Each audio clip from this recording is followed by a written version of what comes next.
So the big song and dance number is your personal trash man can.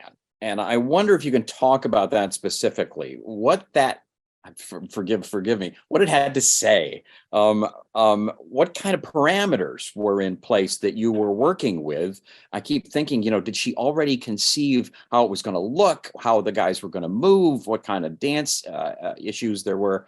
It just sounds like a lot to deal with in a matter of a couple of weeks. Yeah.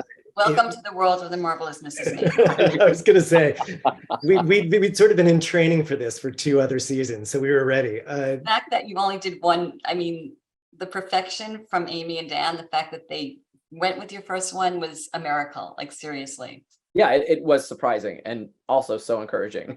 Yeah, I mean, in that one, she had a very clear, kind of for each of the numbers, there's 1 or 2 parameters. And with Trash Man, it was definitely going to have, she wanted tap dancing guys with trash can lids on their feet. And there was the sense that it was sort of going to be the centerpiece, the kind of entertainment centerpiece of the thing. She wanted it to feel like an MGM, big, brassy sort of salute to Gene Kelly, but also forward. And that's kind of all we had to go with, I believe, when we started.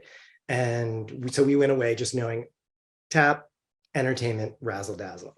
Yeah. And then as Tom and I also know, it's like the first thing, we know we want to get to the hook as fast as possible. We were told that they're going to sneak out from behind the bed. So we had to have, this hilarious moment, which is one of my favorite moments when the camera cuts to Susie and she says, "What are they going to do to that little boy?" It's so funny. It's just so over the top. And, again, all of that is like what Tom said, working with the team to collaborate with what Amy was really looking for.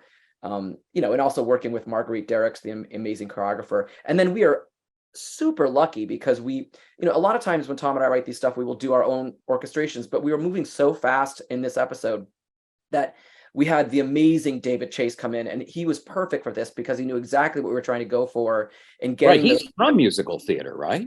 Exactly. We know him from music theater, and you God. all know him from doing also this, but he does Schmigadoon and Chicago.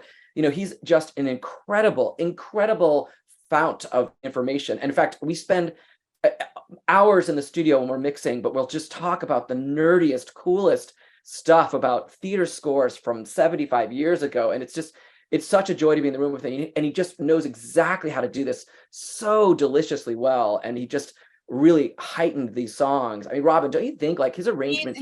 He's amazing. I mean, he's been with us on the show since season 2, I think. And we couldn't do this without him. I mean, we've had, I don't remember how many musicians over the past 5 seasons, something like a few thousand. Because I know in season 9, I mean, season 5, we've had about 80 musicians. Wow. 80 musicians and 20 I think singers, it's 77 musicians in just, season 5. Something like 20 singers. So the great thing is, as just a little Easter egg for people, though, David Chase is in the season. Yes. He plays the band leader for the Gordon Ford show. Yes. I helped with that Great. one. I actually, we were looking for someone, and I was like, why don't we bring David Chase to casting? And he got it. I was like, yes. So Robin, this was your idea? Well, no, they already had, we knew they needed somebody, but I was like, but casting David was your idea. yes. Oh my God. I will take credit for that. I kept wondering, did he balk at that? Did he want to be on camera?